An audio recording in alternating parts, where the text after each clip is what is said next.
Assalamualaikum warahmatullahi wabarakatuh. Perkenalkan, nama saya Safitri dengan nomor NIM 61608062232 dari Prodi Sarjana Kebidanan di Institut Kesehatan Mitra Bunda. Di sini saya akan menjelaskan anatomi payudara dan fungsi-fungsinya. Di anatomi payudara terdiri dari dinding toraks, otot dada, lobus, puting susu, areola, saluran susu, jaringan adiposa, dan kulit. Yang pertama, itu ada namanya bagian korpus atau badan payudara.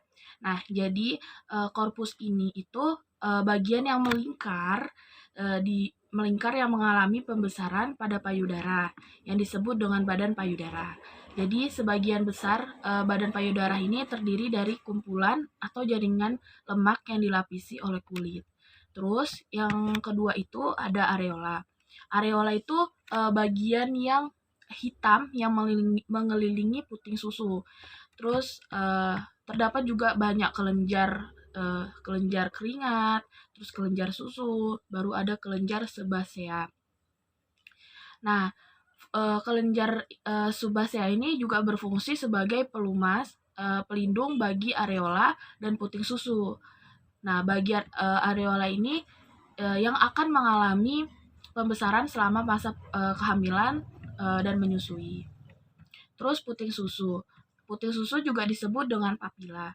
Nah, puting susu ini terletak di bagian tengah areola yang sebagian besar terdiri dari serat otot polos. Sekarang kita masuk ke struktur anatomi bagian dalam yang tadi itu merupakan bagian luar. Jadi di struktur bagian dalam ini ada jaringan namanya itu jaringan adiposa.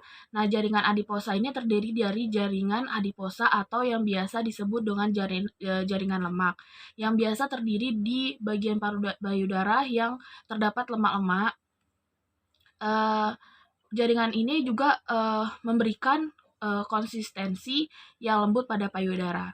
Baru ada lobus, dan saluran susu. Jadi lobulus ini tuh kelenjar susu, salah satu bagian dalam penyusun korpus atau badan payudara yang terbentuk dari kumpulan-kumpulan alveolus sebagai unit terkecil dari produksi susu.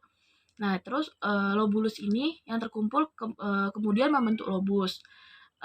Lobus dan lobulus ini yang dihubungkan dari saluran susu yang membawa susu bermuara ke puting susu tersebut. Baru ada juga pembuluh darah atau kelenjar getah bening. Nah, pembuluh darah dan kelenjar getah bening ini bagian yang menyusun payudara tersebut. Selain terdiri dari kumpulan lemak, pada payudara juga terdapat kumpulan pembuluh darah yang berguna untuk menyuplai darah. Nah, terutama itu pada ibu hamil dan ibu menyusui. Darah itu membawa oksigen dan nutrisi ke jaringan payudara. Kemudian pembuluh darah di payudara tersebut itu bertugas memasok nutrisi yang dibutuhkan untuk memproduksi ASI. Dari saya, bila ada kata yang salah dalam pengucapan tadi, mohon dimaafkan. Wabillahi taufiq wa hidayah. Wassalamualaikum warahmatullahi wabarakatuh.